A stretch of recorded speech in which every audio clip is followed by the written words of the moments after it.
They said I was adopted for charity, that I was the family's good deed, the orphan they took in to polish their reputation. But standing there, on the hill where the fog touched the windows of the house I once called home, I realized something. Charity doesn't haunt you for 32 years. Guilt does. My name is Ethan Lawson, and this story begins on the day I buried the only man I ever called father. The autumn air in Vermont carried that kind of chill that seeps into your bones. Quiet, unrelenting. The funeral had ended hours ago, but I stayed behind, unable to drive away from the churchyard. The old house stood just beyond the valley, surrounded by trees the color of rust and gold.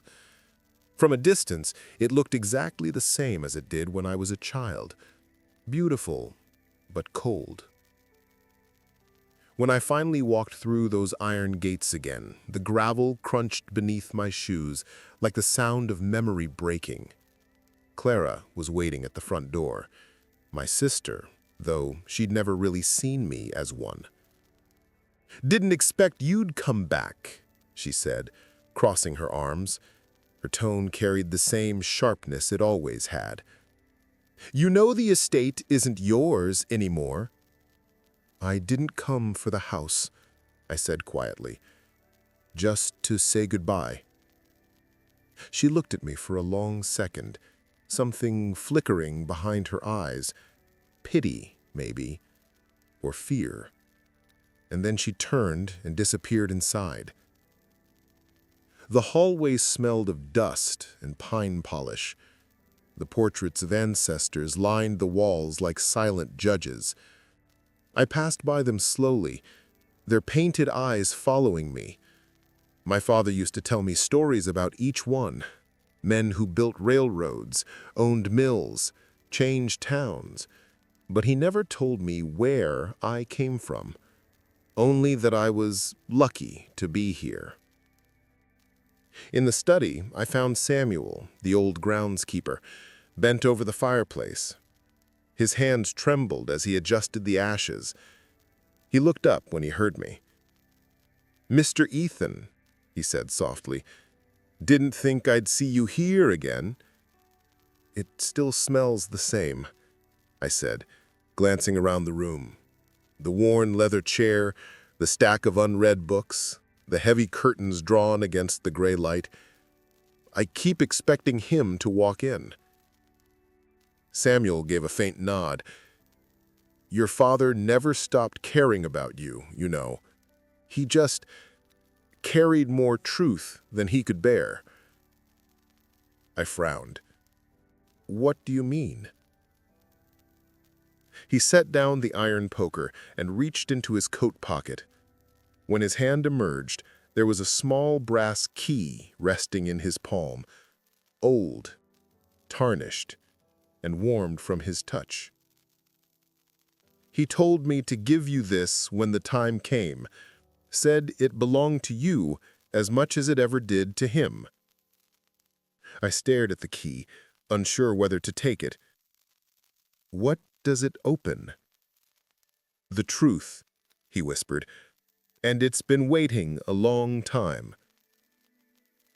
The wind rattled the windows. A distant door creaked somewhere in the house. For a moment, I felt like a boy again, standing in the same room, trying to understand a family that always seemed to speak in riddles. I took the key. It was heavier than it looked. "Why now, Samuel?"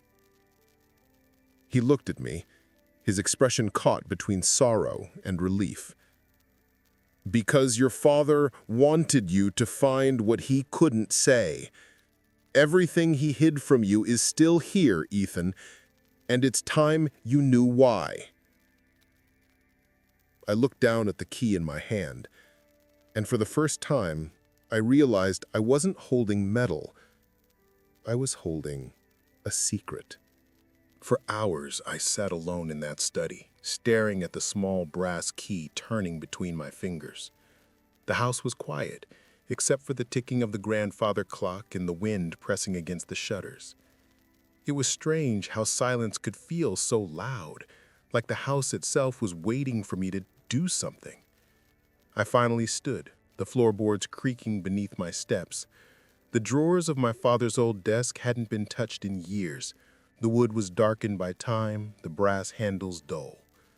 One drawer at the bottom was different, older, heavier, with a small keyhole hidden behind a carved panel. The key slid in perfectly. I hesitated for a moment, then turned it. A soft click, the sound of something unlocking after decades. Inside, there was only an envelope, thick, yellowed, tied with a faded red string. My name was written across it in handwriting I didn't recognize, E. Lawson. The ink had bled slightly, as if the writer's hand had trembled.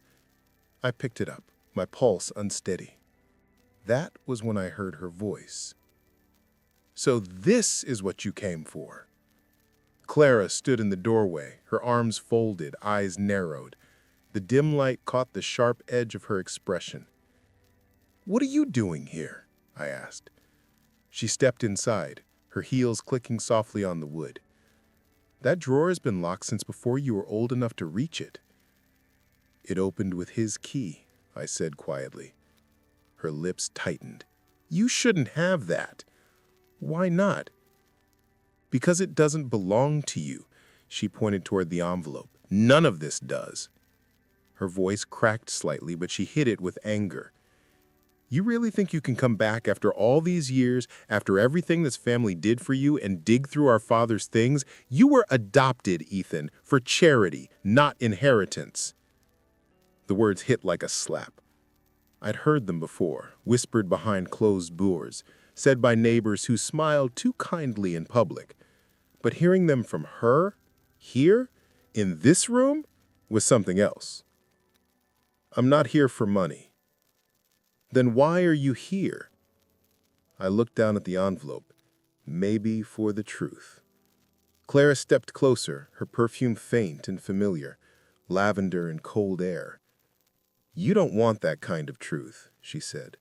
"Leave it alone, Ethan. Let the dead stay dead." Her hand darted forward, trying to snatch the envelope, but I pulled back instinctively. The old paper nearly tore between us. "Stop," I said, sharper than I meant to. We froze there, her breath shallow, my heart pounding. For a moment, she looked almost afraid. Then her face hardened again. "You never belonged here," she whispered, before turning and walking out, her footsteps echoing down the hall.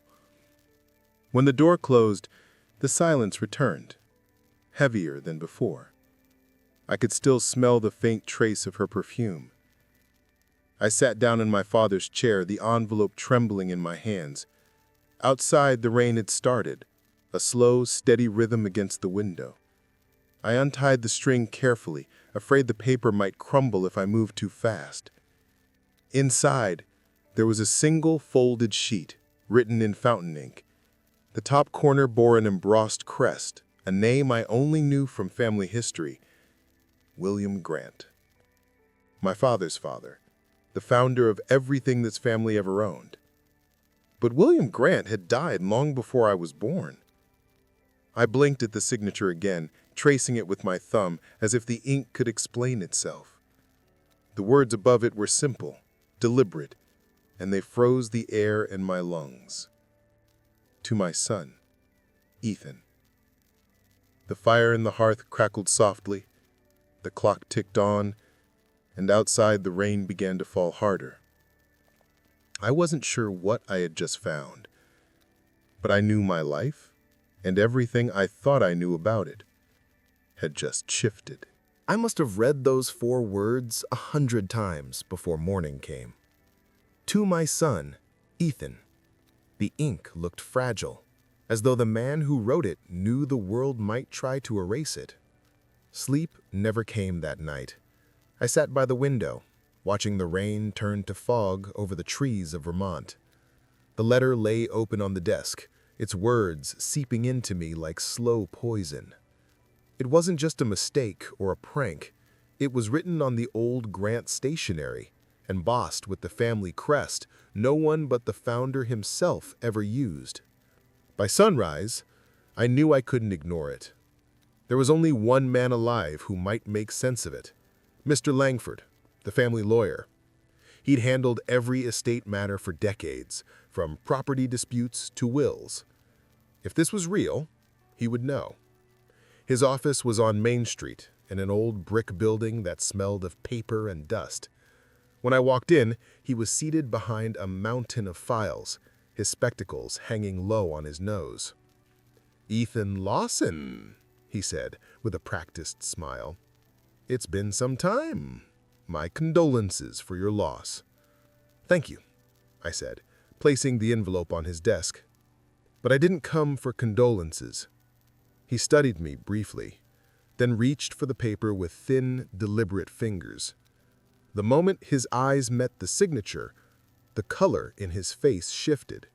"Where did you get this?" he asked, quietly. "It was in my father's desk. Locked drawer." Langford adjusted his glasses, scanning each line with slow precision. His lips moved as he read. When he finished, he exhaled through his nose and leaned back in his chair. "Well, this is extraordinary. Is it authentic?" "The letterhead is," he admitted, "and the handwriting. If this truly is William Grant's, it would be over a century old. But the letter is addressed to me.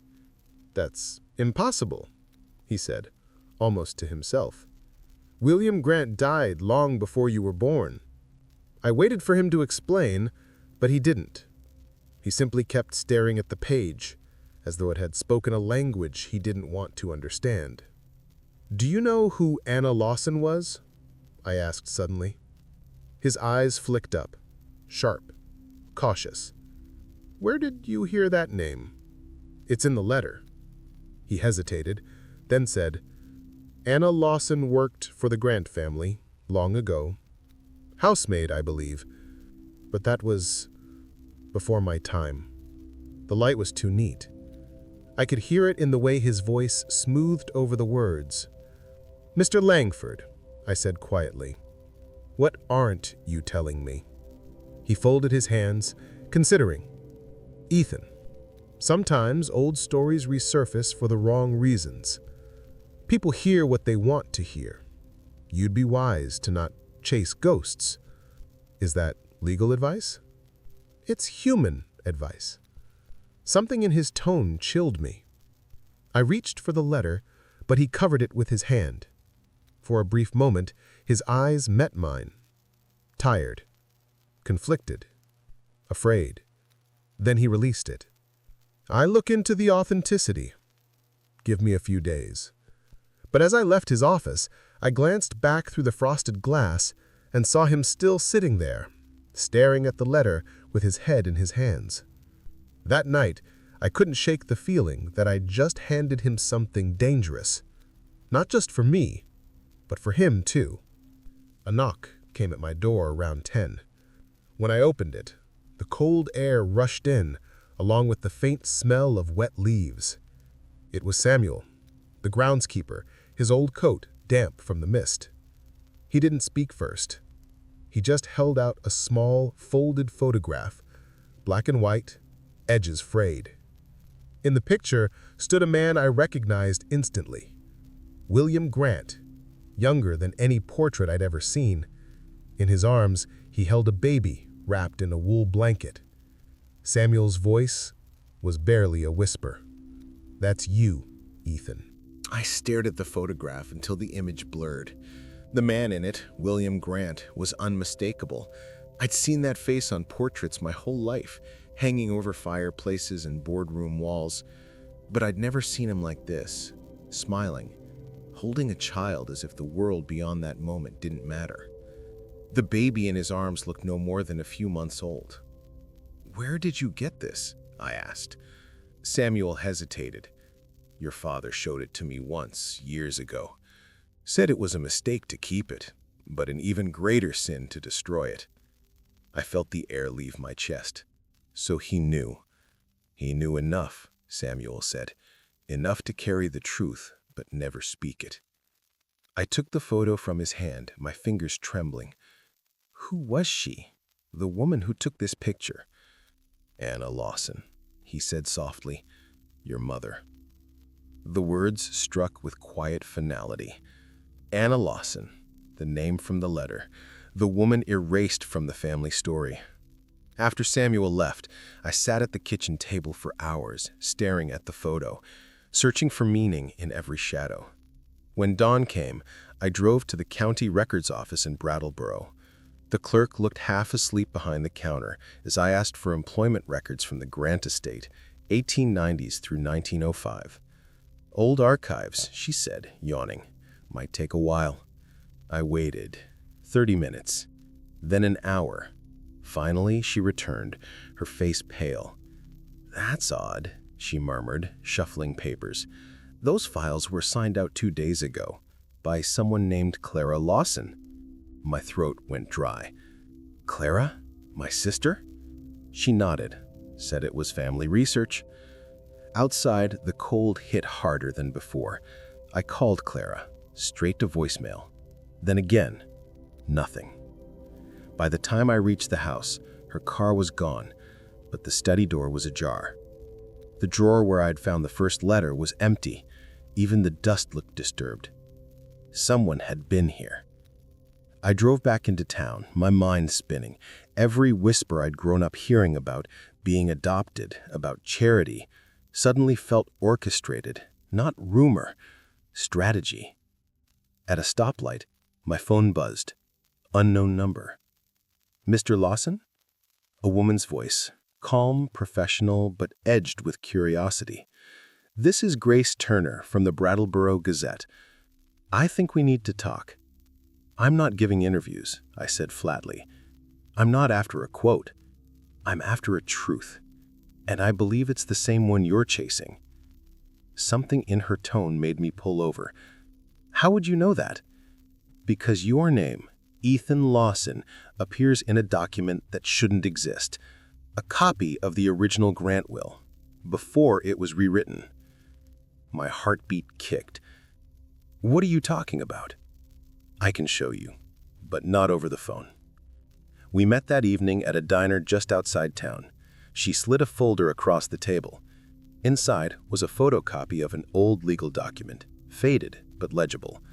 I didn't breathe as I read the first lines. This last will and testament of William Grant shall recognize the rights and inheritance of Ethan Lawson. The words felt impossible, the same name written decades before my birth. I looked up.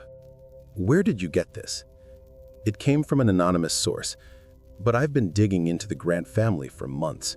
Missing pages, hidden amendments, sealed archives. Someone has gone to great lengths to keep this buried. I leaned back, the weight of the revelation pressing down on me. Clara's trying to erase it. Grace studied me carefully. Then she's already one step ahead. I turned the page. At the bottom was William Grant's signature, the same hand as in the letter. But below it, faintly, another line had been scribbled and then crossed out. It read, "For the child of Anna Lawson." I felt the room tilt slightly, like gravity had changed.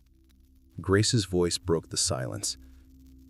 Who is Anna Lawson to you? I closed the folder slowly. She's the reason I'm still alive, and the reason they wish I wasn't. I didn't sleep that night. The words in that photocopy kept circling in my mind like a storm I couldn't quiet. For the child of Anna Lawson. I wasn't chasing rumors anymore. I was standing on the edge of a truth someone had built their fortune to bury. The next morning, I drove straight to Mr. Langford's office. The streets of Brattleboro were still wet from rain, and the fog clung low, wrapping the buildings in pale gray. He looked startled when I walked in, his tie loosened, his eyes ringed with fatigue. "Ethan, he said, standing slowly.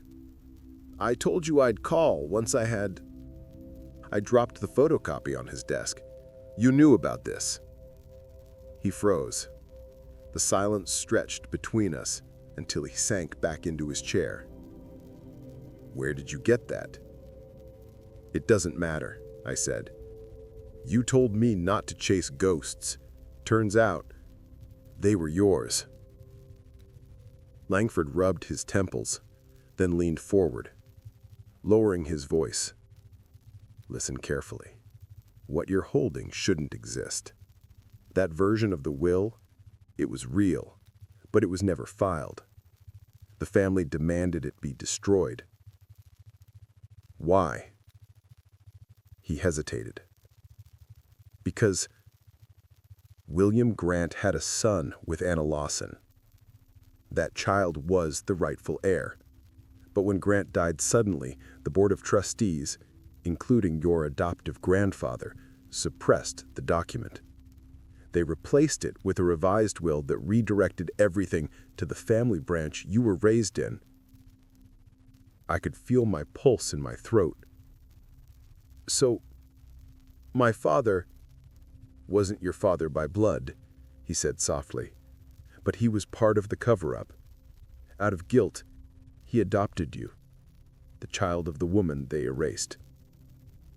I stared at him, the truth settling like cold iron.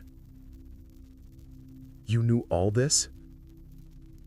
"I did, and I've regretted it every day since." He opened a desk drawer and pulled out a thick brown folder tied with faded blue string. "This," he said, "is what they paid me to keep quiet about." Inside were pages, handwritten drafts, notarized seals, correspondence between lawyers long dead. At the very back, an envelope marked Amendment, Property Clause. Langford's hand trembled as he passed it to me. William Grant wrote an amendment to his will before his death, naming the heir of Anna Lawson as sole successor. That amendment was never registered, but the original seal remains intact.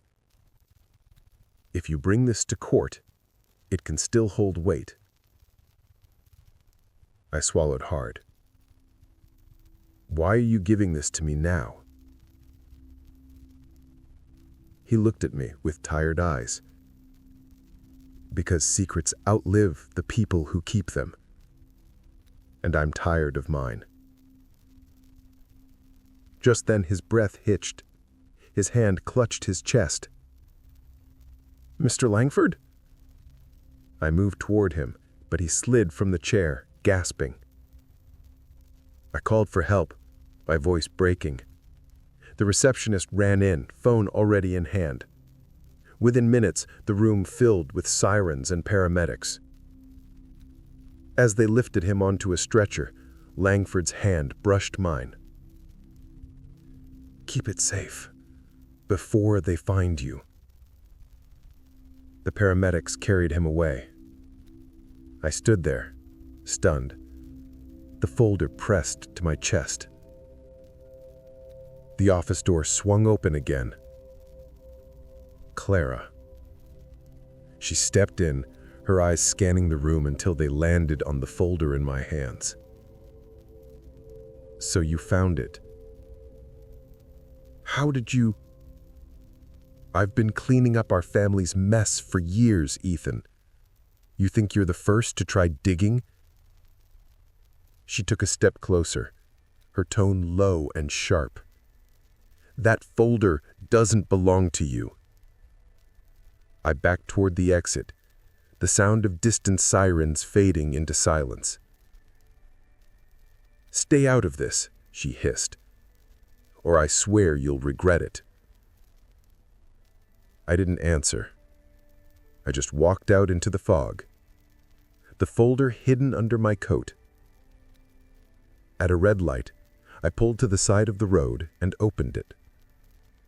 Inside, wrapped in parchment and dust, was a single sealed document stamped in red wax, the insignia of William Grant. The seal was unbroken, still valid, still binding. And in that moment, I understood. The truth wasn't lost. It had just been waiting for me to open it. The courthouse in Brattleboro wasn't grand, just a square, aging building with creaking floors and the faint smell of old wood and winter air. But that morning, it felt like the center of the world. I stood in the hallway, folder in hand, while lawyers in gray suits passed by, glancing at me the way people look at someone who doesn't belong. Maybe they were right. Maybe I didn't belong here. Not yet. Inside the courtroom, the air was heavy. The press hadn't arrived, not yet, but word had spread through town.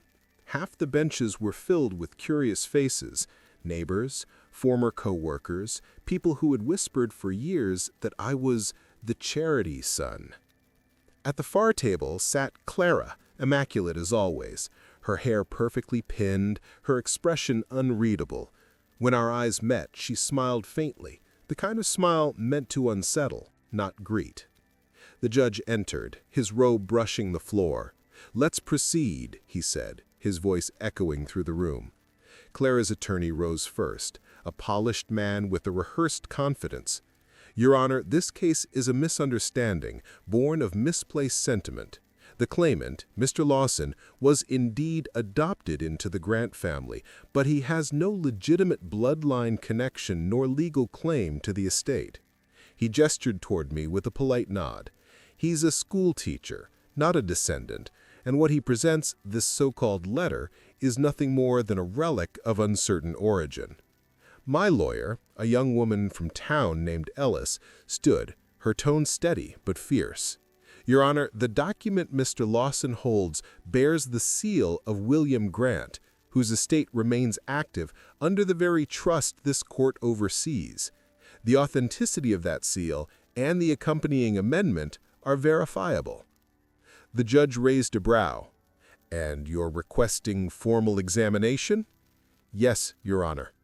A murmur rippled through the room. Clara leaned forward, whispering something to her attorney. He nodded, then added, "Even if the seal were authentic, the man it supposedly references, the child of Anna Lawson, would have lived more than a century ago. The claim is historically impossible." I stood slowly. My voice was quiet but clear. "Unless that child's legacy was hidden and raised under another name." The room stilled. Clara turned toward me, her smile fading. "You really believe this fairy tale?" she said under her breath.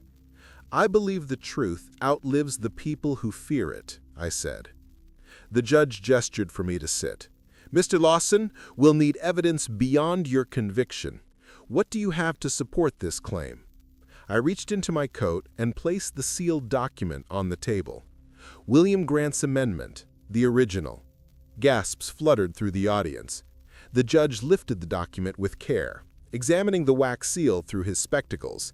Intact, unbroken, remarkable. Then, before he could continue, the courtroom doors opened. A hush fell.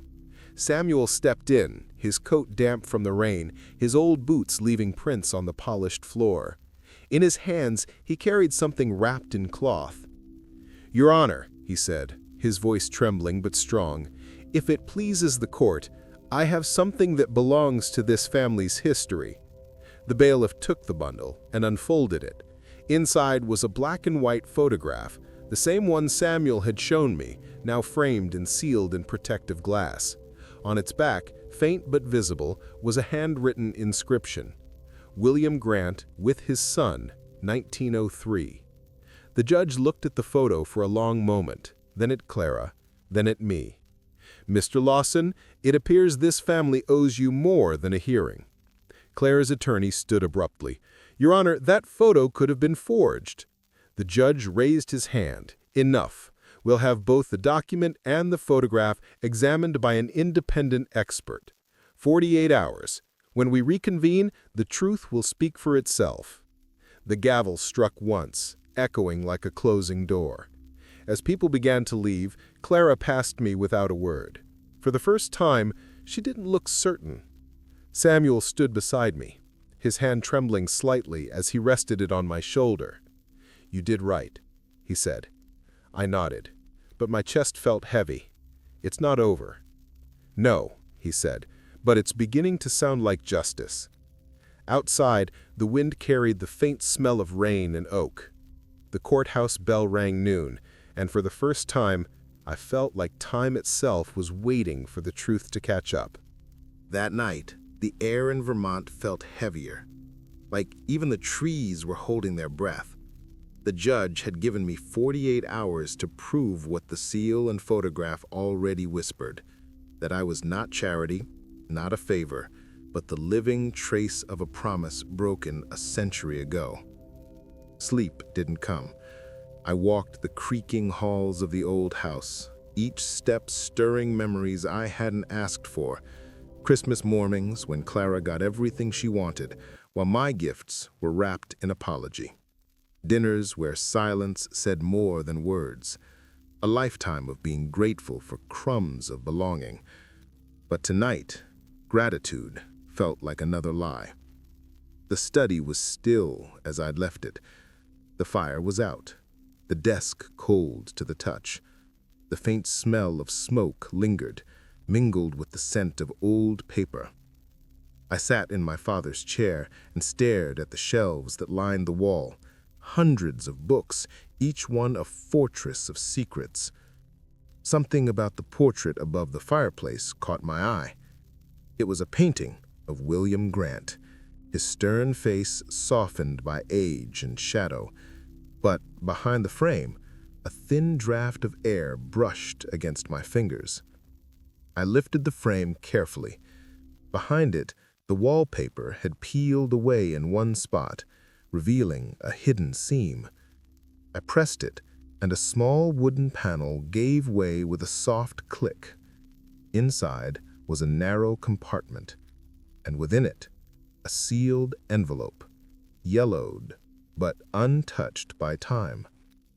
The handwriting was unmistakable. William Grant. I broke the seal with shaking hands. The letter inside was written in fading ink, the loops of the script elegant but weary. To whoever finds this, and to the child my heart never stopped seeking. I was a coward. I built empires but could not defend love. Anna Lawson was the truest thing that ever entered my life, and I let fear dictate what honor should have protected. They called her unfit, unworthy, but she was the only soul who saw me as more than my fortune. When she bore our son, I swore to give him everything I owned, but I was persuaded, by law, by family, by pride, to hide him under another name, and to trust that one day he would find his way back to it. If you are reading this, then time has kept its word. You are my heir, not by bloodline, but by heart. Let them measure their worth in gold and property. Yours is truth, and that will outlast them all. The letter trembled in my hands. For a long moment, I couldn't breathe. All those years I'd spent wondering why my father had adopted me, why he'd always looked at me with a sadness he couldn't name. It was all here. He hadn't been doing a good deed. He'd been keeping a promise someone else couldn't fulfill. I folded the letter carefully, my eyes burning. The sound of the wind outside felt almost human, like voices in the trees whispering, finally. I thought of Clara, of the fury in her eyes, the desperation behind her cruelty. Maybe she'd known. Maybe she'd spent her whole life guarding a secret she couldn't bear to face. On the desk sat the photograph Samuel had given me. William Grant holding a baby, his expression gentle, almost proud. I placed the letter beside it. the ink stains of 2 generations, side by side. The house creaked as if exhaling after a century of silence. Tomorrow, the court would hear the truth, written in the founder's own hand, sealed by time, and carried by blood that had waited too long to be recognized. I stood by the window, the hills of Vermont bathed in the silver light of dawn. I whispered into the quiet, "Tomorrow, they'll know who I am." And for the first time in my life, the words didn't feel like a question. The morning of the hearing was still and gray. The kind of morning when Vermont feels like it's holding its breath, the fog sitting low over the hills, the air damp with silence. I drove to the courthouse with the letter in my coat pocket, the seal of William Grant still faintly visible under my fingertips. I didn't feel nervous anymore, just steady, like something inside me had finally found its place. When I walked into the courtroom, Clara was already there. She didn't look at me. Her lawyer shuffled papers, whispering in her ear. But her hands, I noticed they trembled slightly even as she tried to hide them in her lap. The judge entered, his expression unreadable. "We are reconvened," he said. "All evidence has been examined by independent specialists. We will now hear their findings." A man in a dark suit stood, the handwriting expert. "Your Honor," he began, "the documents presented by Mr. Lawson are authentic. The letter, the seal, and the amendment bear characteristics consistent with the verified writings of William Grant, circa early 1900s. The seal is genuine, unbroken, and legally binding under state law." The words fell into the room like a slow wave. The judge turned to me. "Mr. Lawson, do you have anything to say before I issue my ruling?" I stood. "Your Honor, I didn't come here for the money, or the land, or any of the things this family fought to keep. I came because a man, my ancestor, wanted to right a wrong. It took 100 years for his words to be heard. I just wanted to be the one who listened." The judge nodded, his eyes softening. "Then let the record show that William Grant's last valid amendment recognizes Ethan Lawson as the rightful heir to the Grant estate." The sound of the gavel striking the desk was final, sharp, echoing through every memory I'd carried. Clara stood abruptly, her face pale. For a second, I thought she might speak, but she just looked at me, not with anger this time, but with something closer to surrender, and walked out of the courtroom without a word. The whispers began immediately, reporters scribbling, cameras flashing. But I barely heard them. All I could think about was the man who'd raised me, the man who'd carried a secret he couldn't bring himself to tell. That afternoon, I drove back to the hill behind the estate. The autumn light was fading, the trees shedding their last red leaves. The path to the cemetery was damp, covered in moss and memory. Samuel was already there, standing beside my father's grave. He didn't speak when I joined him. He just gave a quiet nod and stepped back. I knelt by the headstone and laid the letter on the cool stone surface. The paper fluttered slightly in the breeze, the edges trembling like a heartbeat. "I did what you could," I said softly. "You carried his promise even when it broke you, and now I know why." The wind lifted, gentle and cold, tugging at the paper. The letter slipped from the stone and danced into the air, carried by the same wind that moved through the valley below. Samuel placed a hand on my shoulder. "He'd be proud," he said. I smiled faintly, maybe proud enough to forgive himself. We stood there until the last of the light faded from the sky. The house below glowed faintly through the fog, no longer a monument of secrets, but a home, finally freed from them. As we turned to leave, a single line from the letter echoed in my mind, as clear as if William Grant himself were speaking it. Blood means little when the heart already knows its home. And in that moment, I finally understood. I hadn't inherited a fortune. I'd inherited peace. If this story of hidden truths and quiet redemption moved you, please take a moment to like this video. It truly helps us reach more people who believe that justice and compassion still matter. For me, the most powerful moment was when Ethan placed that letter on his father's grave and the wind carried it away, a symbol that some burdens finally find peace. What moment stayed with you the most? Share your thoughts in the comments below. And if you want to hear more stories of truth, courage, and second chances, make sure to subscribe and turn on notifications so you never miss the next story.